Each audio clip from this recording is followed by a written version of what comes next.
Every year when I stand at this podium, when I look out into this convention hall, I see a room full of leaders and advocates I'm proud to call my friends. People like Howard Core, your president, President Pincus, Madam President. I thought I was going to say that more often, but I'll say it tonight. Madam President. And, of course, New Jersey's own and your president-elect, Mort Friedman. Mort, congratulations. And the hundreds of AIPAC members here representing the great state of New Jersey who have come down to be with all of you.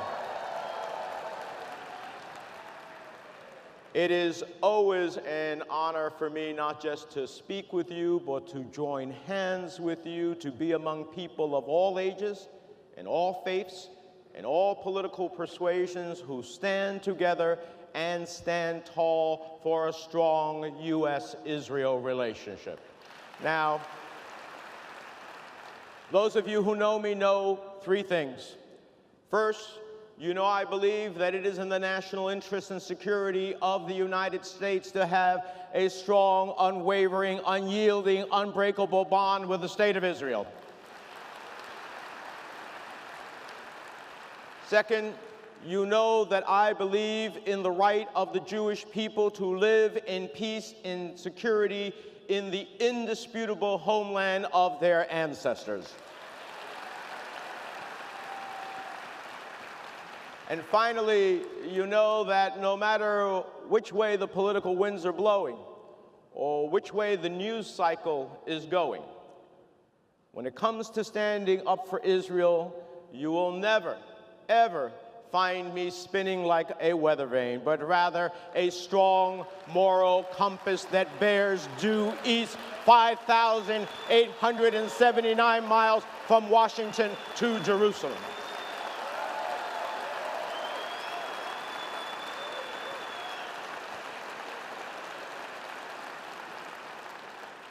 You know that I will not be intimidated by political opponents. I will never hesitate to disagree with my closest friends. I will never shy away from standing up to any president of any party. And while I have paid a price for my beliefs, I would do it all over again.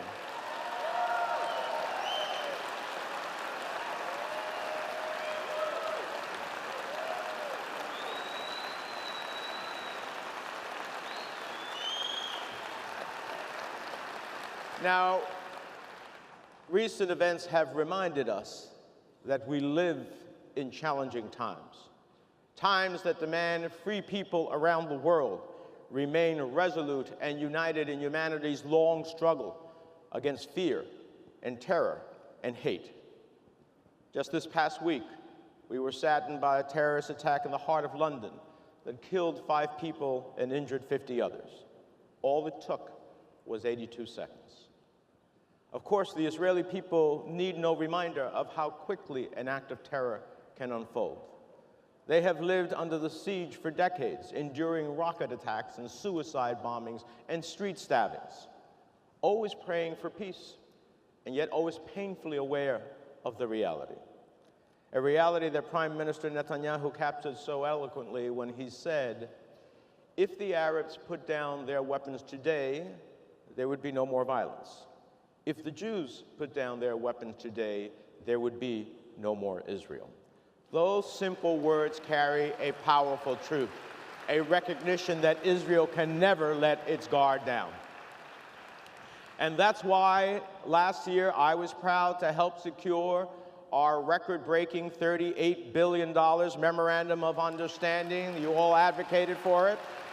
An agreement that ensures that Israel's defenses will remain unmatched in the region and that together, the United States and Israel will continue developing defense technologies of astounding sophistication like Iron Dome, David Sling, and the Arrow 3 missile defense systems. That's also why I will continue to stand against budgets that propose that we defund U.S. foreign aid entirely, because in addition to the security assistance we provide allies like Israel, we know We know that when America promotes human rights and women's rights globally, when we bring economic opportunity to where there is poverty, when we promote education over extremism, both the United States and Israel reap the benefits of greater stability and security. So as AIPAC members, as you work to ensure continued military assistance for Israel, I want to thank you and commend you for also advocating that the United States continue to fully fund foreign aid and diplomatic outreach as well.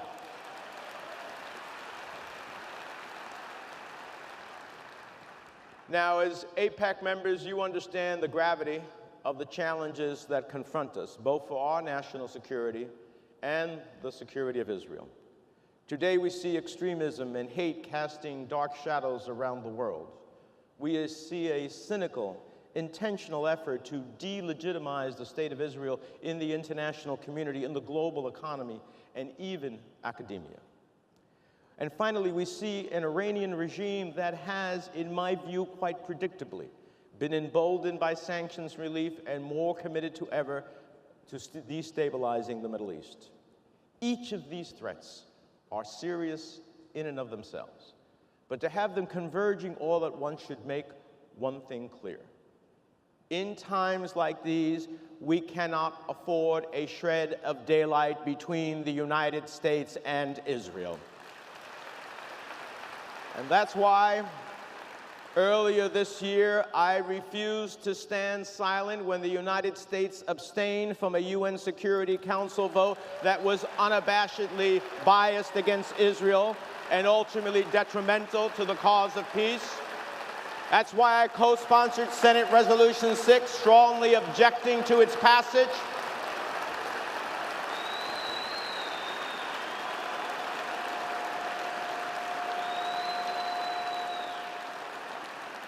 The UN Security Council can't pass a resolution condemning Iran's violation of ballistic missile testing. It can't pass a resolution to stop the humanitarian strife in Syria. It can't condemn Russia for indiscriminately bombing civilians in Aleppo.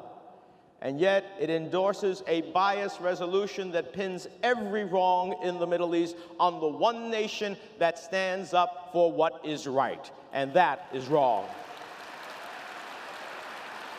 A resolution that allows terrorist organizations like Hamas to shrink any responsibility in the routine incitement of Palestinian violence.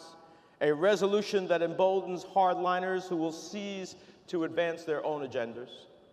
It was wrong to betray our long-standing commitment to defending Israel on the world stage, precisely because it is our one reliable and steadfast ally in the Middle East.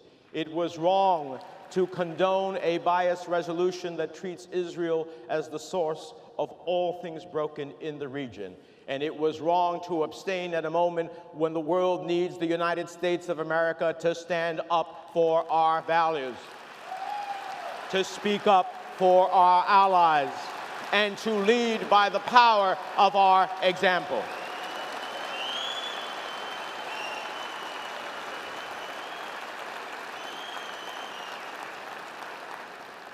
Unfortunately, the United Nations is not the only place where Israel confronts this double standard, a double standard that increasingly seems little more than anti-Semitism in disguise.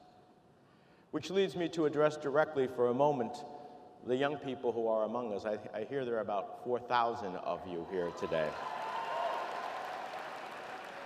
The college students and high school students here today, perhaps for your very first policy conference. And I want to thank you for being here. And I want to thank you for standing tall for Israel, not just today, but every day. I know that it always isn't easy. Many of you are facing firsthand a movement to discredit and disparage Israel on campuses across America and around the world. I'm not talking about the kind of fruitful exchange of different perspectives that we welcome at our universities.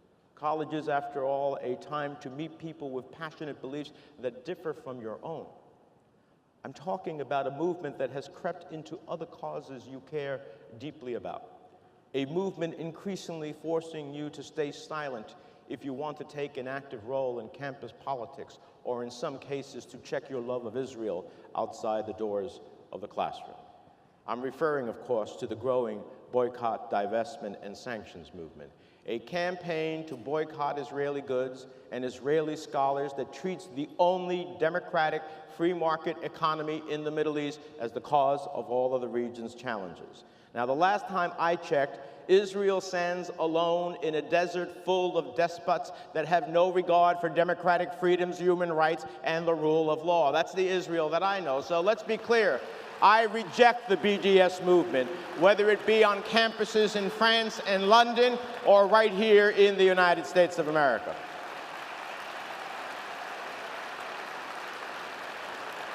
BDS activists turn the other way as Bashar al-Assad and Vladimir Putin bomb civilians without hesitation. They ignore the cries of people being persecuted in Venezuela and Cuba. They claim the mantle of free speech to defend this smear campaign against Israel. They demand that Israeli academics in every field of study be silenced, that students who are Jewish, who are pro-Israel, and who believe in a lasting and secure home for the Jewish people are silenced. But we must not be silent. We must stand together to ensure that the letters BDS are seen for what they are: bias directed solely at one people and one country by those who should know better.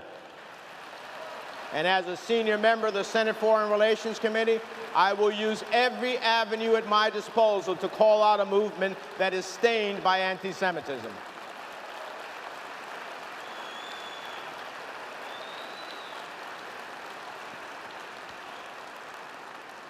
Whether it is the delegitimization of Israel by the United Nations, the intimidation and isolation promoted by BDS, or the white nationalist dog whistles blown by Steve Bannon from the West Wing, it is up to all of us to stand up, to stand together and speak out against anti-Semitism in all of its forms. And that includes raising our voices together in rejecting anti-Semitism's close friends, racism and xenophobia. We see these forces of fear and division in the administration's support for policies that profile immigrants based on their chosen religion, the color of their complexion, the nation of their origin. And we hear it in the rhetoric designed to stoke fear of Syrian refugees, rhetoric that demonizes innocent families, calling out for refuge from the terrorists in ISIS, refuge from the bombs dropped by Vladimir Putin, refuge from the brutal dictatorship of Bashar al-Assad. The scope of the humanitarian crisis spurred by the conflict in Syria reminds us that the entire Middle East is increasingly under siege. And for Israel, the threats posed by further instability are obvious. The increasing volatility we see deeply intensifies the deep concern felt by U.S. allies and partners, especially throughout the Gulf, that Iran will emerge as a nuclear-armed power. Now, as you all know, I have spent the better part of my 25 years in the House and Senate helping craft an extensive network of sanctions. Sanctions that ultimately weakened the Iranian economy and drove the regime to the negotiating table. Those sanctions were working exactly as intended. And I believe we should have pressed for more meaningful concessions and put more stringent constraints on Iran's nuclear capability in place. But whether you supported the Iran nuclear agreement or opposed it, as I did, surely we can all agree that a nuclear-armed Iran would pose an existential threat to Israel and an unacceptable threat to America's national security. Surely we can all agree that the time limits imposed on the regime are only a blink of an eye when we consider Iran's long history. We cannot deny that in a decade, we may be facing an Iran equipped with an unacceptable nuclear breakout time. So look, I know I don't need to tell this audience where the Iran nuclear agreement fell short, But as I said when I voted against the deal, if Iran is to acquire a nuclear bomb, it will not have my name on it. Now, many of us rightly predicted that an Iranian regime that prioritized funding terrorism over the well-being of its own citizens would see sanctions relief as a cash windfall for their terrorist proxies across the region. And on terrorism, we feared that much of Iran's new economic capacity would be used to propagate violence against Jews. It is no surprise, then, that Iran has not suddenly transformed into a responsible member of the international community. Rather, it remains an agent of instability throughout the Middle East, a nefarious actor that continues to undermine American national security interests and our efforts to partner with countries throughout the region working to protect civilians and build democratic governance structures. Consider Syria. Even as the United States and our partners make progress at beating back ISIS and work together to deliver desperately needed humanitarian relief to besieged civilians, Bashar al-Assad presses on with his brutal campaign.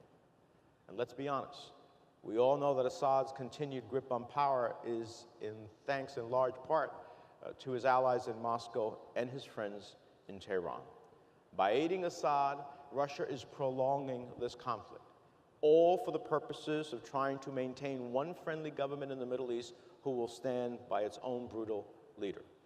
Meanwhile, as Russian bombs rain down on Syrian hospitals, as Russian bombs rain down on Syrian homes, as Russian bombs rain down on humanitarian aid convoys, Putin is content to sit back and watch Western Europe struggle with the displacement of millions of people, all the while spreading white nationalist and anti-Semitic propaganda aimed at swaying elections and undermining the post-World War II international order.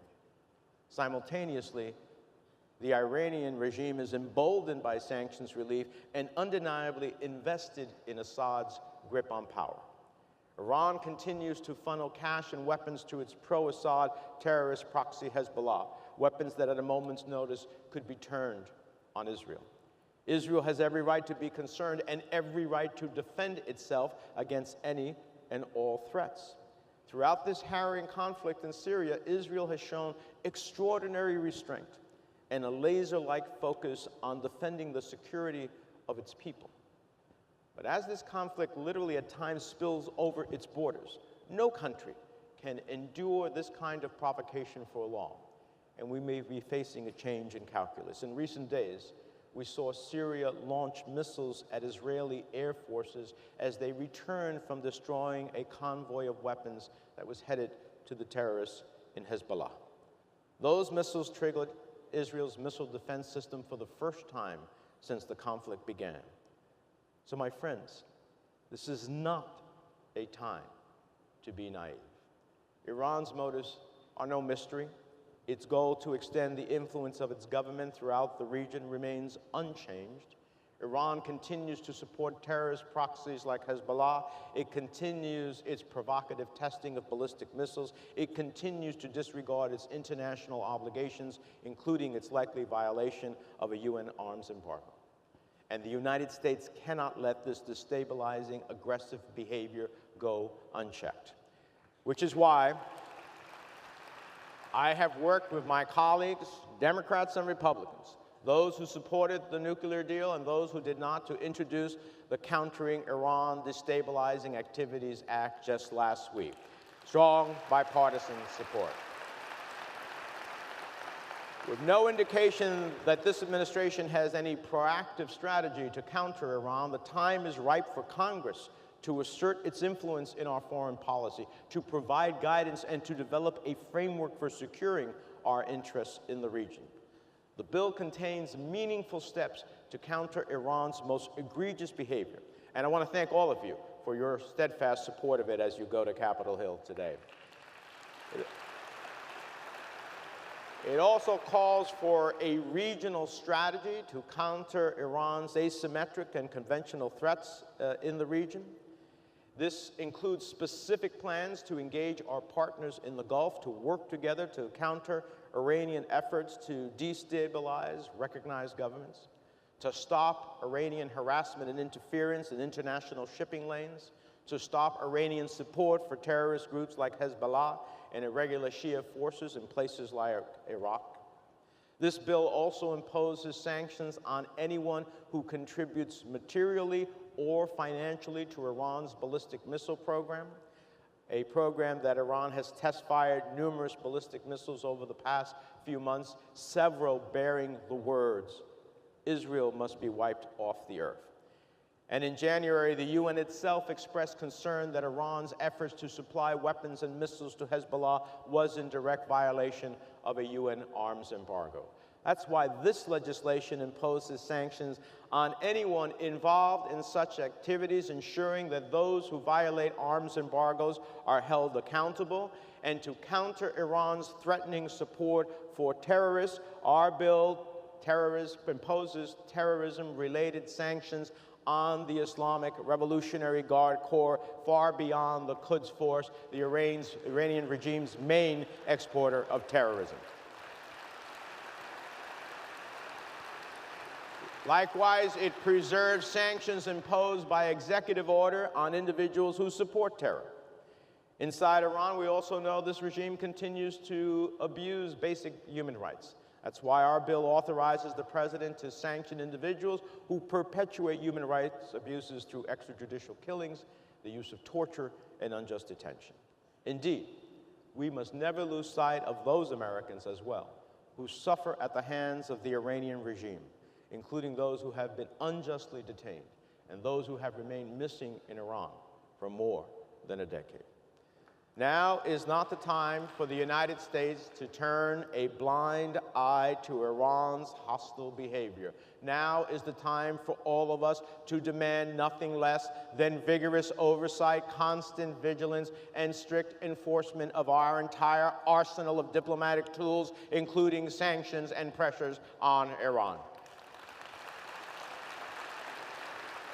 So let me conclude today with a message to those in this room who perhaps feel riddled sometimes by self-doubt or uncertain of the future. I'm reminded of the words of Israel's fearless and first ever Prime Minister, David Ben-Gurion. He said that to be a realist in Israel, you must believe in miracles. To every member of AIPAC, I urge you to heed those words.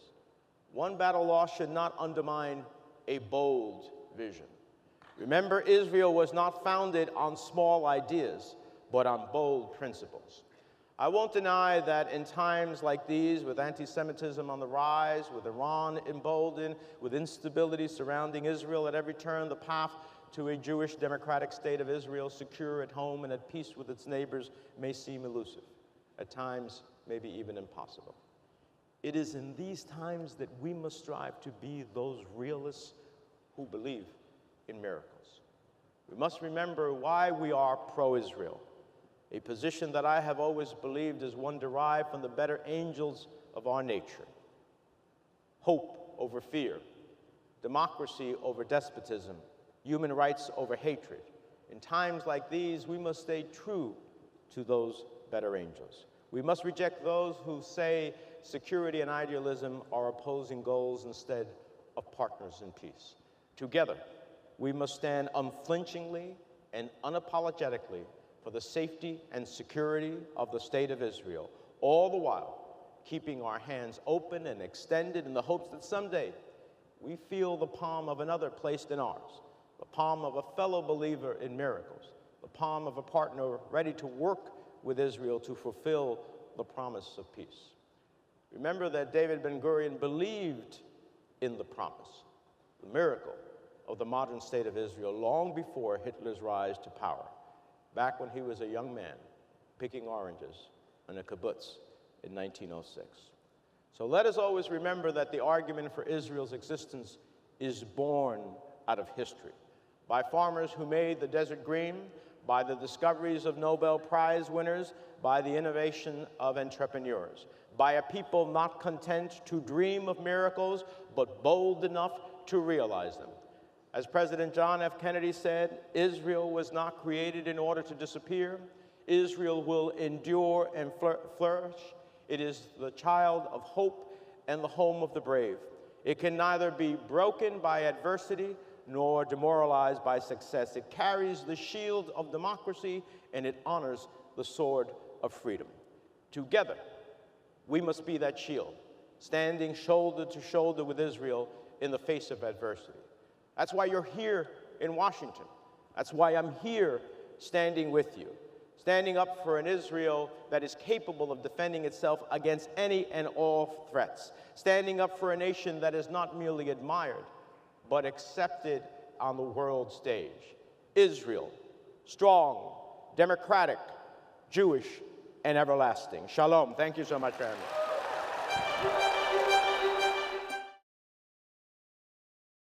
We would be pleased to send a complimentary DVD of this program to anyone who wishes to support JBS, the Jewish Broadcasting Service, with a tax-deductible gift of $36, double chai or more, to the nonprofit organization Jewish Education in Media.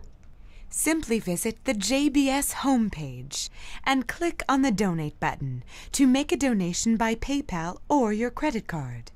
And please indicate the program for which you would like a DVD. Or you can send your tax-deductible check made out to Jem, Post Office Box 180, Riverdale Station, Bronx, New York 10471. And again, please remember to indicate which program you would like to receive with our compliments.